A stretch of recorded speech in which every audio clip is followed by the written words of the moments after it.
इस कहानी की शुरुआत 4 अप्रैल 1865 में होती है, जहां पर इस वक्त अमेरिका का प्रेसिडेंट अब्राहम लिंकन अपनी एक किताब में अपने जीवन से जुड़ी कुछ बातें लिखकर हेनरी नाम के एक शख्स को दे देते हैं और कहते हैं कि इस काम को मैं आगे नहीं कर पाऊंगा, यहाँ से कमान तुम्हें ही संभालनी है। जिसके बाद कहानी यहाँ से 37 साल फ्लैशबैक में जाती है और हम देख पाते हैं चाइल्ड अब्राहम लिंकन को, जो इस वक्त अपने पिता के साथ फिशिंग करने के लिए आया था। तभी अब्राहम के दोस्त विलियम, जो कि एक अफ्रीकन था, उस पर कुछ अमेरिकन जुल्म उठाने लगते हैं। ये वो वक्त होता है जहाँ पर गोरे अपना जोर कालों पर चलाया करते थे और उन्हें हमेशा ऐसे गुलाम समझा करते थे। इस पर अब्राहम के फादर थॉमस को बहुत गुस्सा आ जाता है और वो उनके लीडर जेक से भिड़ जाता है। जेक यहाँ एक बड़ा जिम्मेदार और अच्छे रुतबे वाला इंसान था, इसलिए हर प्राणी को वो तुच्छ प्राणी समझा करता था। अब्राहम के फादर उससे कहते हैं कि ये जगह तुम्हारी पर्सनल प्रॉपर्टी नहीं है, ये गवर्नमेंट की प्रॉपर्टी है। तुम्हारे पास पैसा है, इसका मतलब यह नहीं कि तुमने सारी जगह खरीद ली, तुम्हारी तो मैं पुलिस में कंप्लेन करूंगा। जिस पर जेक कहता है अच्छा ये बात है, तुम्हें तो अब सबक सिखाना ही होगा। जिसके बाद वो एक क्रीपी सा स्माइल देता है और वो लोग यहाँ से चले जाते हैं। अब सीन शिफ्ट होता है रात में, जहाँ पर अब्राहम अपने ऊपर वाले कमरे में सो रहा था। तभी उसे अपने घर में किसी के आने की आहट होती है और जब वो नीचे देखता है तो उसे अपनी मोम के पास जेक दिखाई पड़ता है। लेकिन अब्राहम इस वक्त काफी छोटा था और वो कुछ कर पाता उससे पहले ही जेक वहाँ उसकी मोम के साथ कुछ एक्टिविटी करके भाग चुका था। सुबह थॉमस अपनी बीबी को देखता है तो उसकी हालत पूरी तरीके से खराब हो चुकी थी। उसकी आंखों की पुतलियां सारी की सारी ऊपर चली गई थी।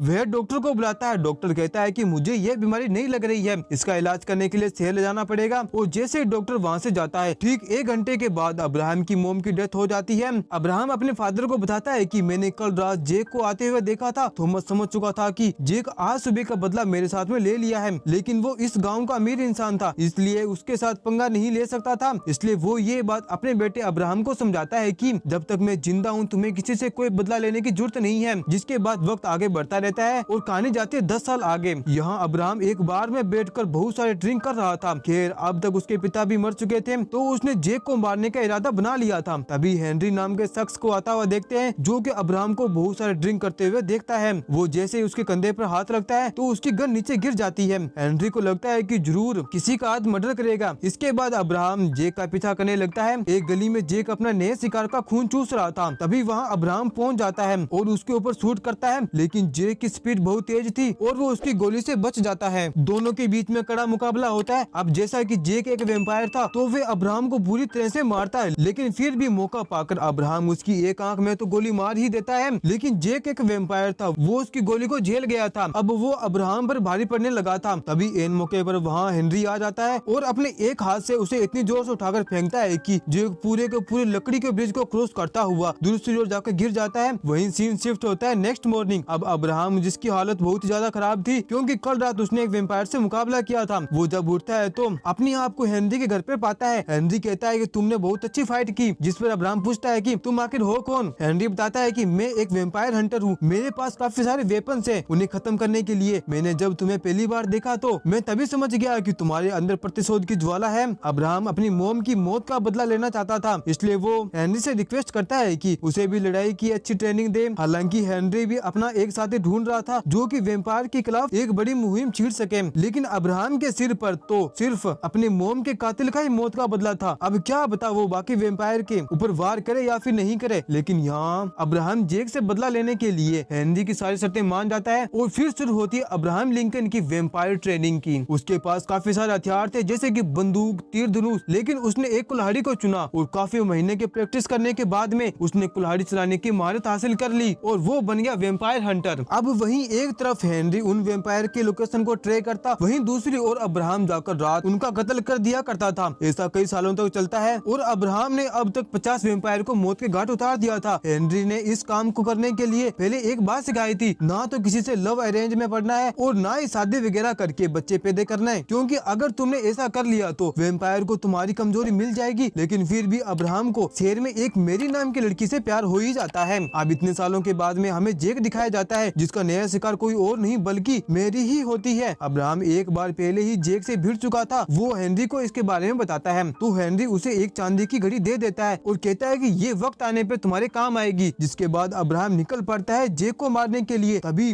जेक को पता चल जाता है कि यहाँ पर कोई ना कोई शख्स है, इसलिए वो अब्राहम के वार करने से पहले ही बच जाता है। वो उससे बचने के लिए भागता है और पास ही के अस्तबल में मौजूद घोड़ों को खोल देता है। अब वो अपनी पावर से अब्राहम की मदद लेने लगता है और काफी दूर तक दौड़ाता है। अब एक पल ऐसा आ ही जाता है, जहाँ पर अब्राहम उसे पकड़ ही लेता है और उसे मारने वाला होता है। लेकिन तभी मरने से पहले जेक उसे एक बात कहता है कि तुम जिसके लिए काम कर रहे हो वो एक खुद वेम्पायर है, क्या उसने तुम्हें ये बात बताई है? अब्राहम को उसकी बातों पर विश्वास नहीं होता और वो उसे जान से मार देता है। लेकिन रात भर अब्राहम के दिमाग में ये बात घर कर चुकी थी। जब वो हेनरी से मिलने उसके घर जाता है तो वहाँ उसे हेनरी दूसरी लड़की का शिकार करता हुआ देख पाता है। अब तक हेनरी को बहुत गुस्सा आ चुका था और हेनरी को खूब मारता है। वो उसे खत्म करने ही वाला होता है। तभी वो सच्चाई बताता है कि आज से करीब 50 साल पहले एडम नाम का एक वेम्पायर हुआ करता था, जिसने मेरे गाँव के बहुत सारे लोगों का कत्ल कर दिया था और उसके बाद मेरी जान को ही मेरी आंखों के सामने खून पीकर कत्ल कर दिया और इसी के साथ साथ मुझे भी वेम्पायर बना दिया। इस वेम्पायर के बीच में समझौता होता है कि हम एक दूसरे को नहीं मार सकते, अगर मारना है तो कोई इंसान ही मार सकता है। अब अपनी जान की मौत का बदला लेने के लिए मैं ऐसे ही किसी शख्स को ढूंढ रहा था जिसकी कोई फैमिली ना हो और उसे वेम्पायर से नफरत हो। मेरे पास ऐसा करने के अलावा और कोई चारा नहीं था। अब यहाँ से वक्त धीरे धीरे आगे निकलता जाता है और हम अब्राहम को पॉलिटिक्स में बढ़ता रुझान देख पाते हैं। वो दिन में तो पॉलिटिक्स किया करता था, वहीं रात को वेम्पायर का शिकार किया करता था। अब ये बात एडम को वुडुमा से पता चल गई थी कि शहर में एक वेम्पायर हंटर आ चुका है जो कि एक एक करके हम सभी को खत्म कर रहा है। इस वक्त अमेरिका में गोरे और काले का भेदभाव चल रहा था। अब अब्राहम लिंकन सत्ता में आ चुके थे तो उन्होंने एक अनोड पास किया जिसमें कोई भी किसी की गुलामी नहीं करेगा। लेकिन जैसे ही ये प्रस्ताव पारित हुआ, काफी सारे अमेरिकन भीड़ गए उन कालों पर हुक्म जताने के लिए, उनसे लड़ाई कर बैठे। लेकिन फिर भी अब्राहम लिंकन पीछे नहीं हटे। एक दिन वुडुमा व्हाइट हाउस में एक नौकर की पोशाक पहनकर उसके कमरे में आ जाती है और उसके बेटे को इन्फेक्टेड कर देती है। मेरी अब्राहम से कहती है कि कैसे भी करके मेरे बेटे को बचा लो। जान बचाने का सिर्फ एक ही रास्ता था, उसे वेम्पायर बना दिया जाए। लेकिन अब्राहम ऐसा नहीं चाहता था और उसके आंखों के सामने ही उसके बेटे की डेथ हो जाती है, जिसके बाद वो ये फैसला लेता है कि वो सभी वेम्पायर को खत्म कर देगा, एक को भी नहीं छोड़ेगा। वो एक बड़ी सेना को तैयार करवाता है और वेम्पायर से लड़ने के लिए भेज देता है। लेकिन वेम्पायर के पास में बहुत सारी पावर होने के कारण कोई भी सैनिक उसके सामने टिक नहीं पाता, जिसके चलते उसके बहुत सारे सैनिक मारे जाते हैं। तभी अब्राहम को याद आता है कि इन वेम्पायर की कमजोरी सिल्वर है, इसलिए वो पूरे शहर में सिल्वर जमा करवाता है। ये बात वुडुमा को पता चल जाती है। अब्राहम तुम सभी वेम्पायर को मारने के लिए शहर की सारी चांदी इकट्ठी कर रहा है और आज रात वो ट्रेन से विटवर्स पहुंचाएगा, जहां पर तुम सभी वेम्पायर्स का एक बहुत बड़ा झुंड रहता है। अब जिस रात अब्राहम की वो ट्रेन सिल्वर वेपन लेकर विटवर्स के लिए निकली थी, तभी वहाँ एडम और उसकी टीम आकर इन पर हमला कर देते हैं। वहीं वुडुमा पूरे ब्रिज को ही जला देती है ताकि वो ट्रेन ब्लास्ट हो जाए। तभी एडम को पता चलता है कि उनके साथ में तो धोखा हुआ है और उस ट्रेन में चांदी तो थी नहीं, उसमें सिर्फ पत्थर भरे हुए थे। हम लीडरों को खत्म करने के लिए ये अब्राहम की नई चाल थी। अब अब्राहम लिंकन अपनी कुल्हाड़ी के साथ उन वेम्पायर का फायर करता रहता है, जिसमें एडम तो मारा जाता है लेकिन वुडुमा बचकर भाग जाती है। अब वुडुमा एडम से बहुत ज्यादा प्यार किया करती थी। अब उसका प्यार नहीं रहा तो उसने डिसाइड किया कि वो अब्राहम की बीबी को मार देगी और वो वार करने के लिए उसके पीछे पीछे आती है। तब तक मेरी समझ चुकी थी कि मेरी जान को भी खतरा है। उस वक्त उसके पास में चांदी का कोई भी हथियार नहीं था, लेकिन वो अपने गले में चांदी की चेन निकाल कर ऐसे बंदूक में डालकर और वुडुमा के सिर पर शूट कर देती है और वे वहीं मारी जाती है। वहीं वो सारे सैनिक अपनी बंदूक में सिल्वर भरकर बहुत सारे वेम्पायर को खात्मा कर देते हैं और इस तरह अब्राहम लिंकन पूरे राज्य को वेम्पायर फ्री बना देता है। और यहीं से कहानी वापस प्रेजेंट टाइम यानी कि 4 अप्रैल 1865 में आती है। उसने ये सारा डिटेल अपनी एक कॉपी में लिखकर हेनरी को दे दी थी। उस दिन वो प्रेसिडेंट के पद से इस्तीफा देने वाला था। तभी वहाँ एक हेलीकॉप्टर आता है। हमें पता चलता है कि यूएस का एक नया प्रेसिडेंट आ चुका है। और इसी के साथ ये मूवी यहीं पर समाप्त होती है। आपको ये मूवी कैसी लगी? अच्छी लगी तो वीडियो को लाइक, चैनल को सब्सक्राइब जरूर करें। जब तक मिलते हैं अगली वीडियो में, जब तक के लिए बाय बाय।